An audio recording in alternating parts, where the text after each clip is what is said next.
If you ever wondered for a second about Venom's death, well, lucky you. I'm here to spoil it for you. Many Marvel characters' final moments are examined in the series Marvel's The End. Because of the immortal symbiote, Venom, The End talks about humanity as a whole rather than just Venom's final day. According to Warren, most of the symbiotes are essentially killing machines, but Venom was a little different. Venom was interested in biological life and actually had a soft spot for Eddie Brock. I want to point out the obvious here for a second, that Eddie Brock is a regular guy from New York City who can actually die, as opposed to Venom who is immortal. But what this means is that despite Eddie perhaps recovering from his wounds as a result of the Venom symbiote, he would eventually die because you can't stop his aging. Now, Venom is desperate to save Eddie by trying to prolong his life because it doesn't want to lose the being it has been associated with for such a long time. However, when Eddie's internal organs begin to fail, Venom switches them out for venomized cellular analogs, and eventually, Eddie is just a lot of Venom, all the way down to his cellular structure. But he isn't completely gone at this point.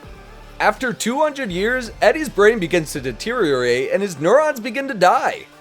The symbiote still tries to save what's left of Eddie and tries to replace the information contained in his mind with even more Venom. The people in Eddie's memories begin to be replaced by the symbiote, and eventually he loses all memories of them, and only the existence of the symbiote remains. 500 years after the end of the superhero age, all human life has perished, and Eddie is past the point of saving. Venom finally decides that it's time to let Eddie go, and pulls away from his body, watching as it breaks down into dust in his arms. Eddie's character story is not supposed to be heroic. It's more like a failing attempt to both love and heroism.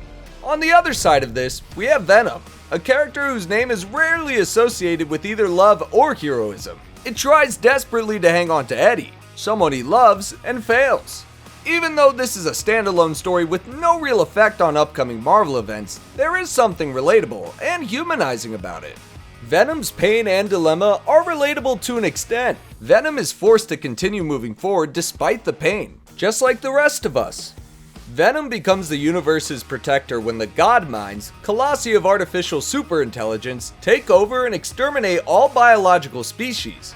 At this point, Venom uses the information stored within itself to generate new life, and harnesses the abilities of the several mutants it linked with to acquire skills that help it in achieving this.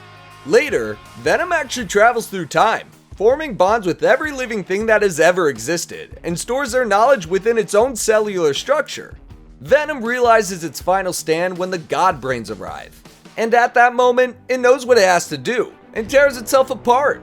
It hasn't died yet at this moment, but it uses everything it knows and all the abilities it has obtained to recreate life and place them in their proper timelines. This final act leaves nothing of Venom, and it is finally destroyed, but its death is actually what creates life once again. It's kinda poetic if you think about it. But in Venom's final moments, before it is completely gone, the last thing it sees is the memory of Eddie and the other people it cherished, to the point that it was willing to destroy itself to preserve it. So, what do you think? Could there have been a better end for Venom, or was this the most fitting?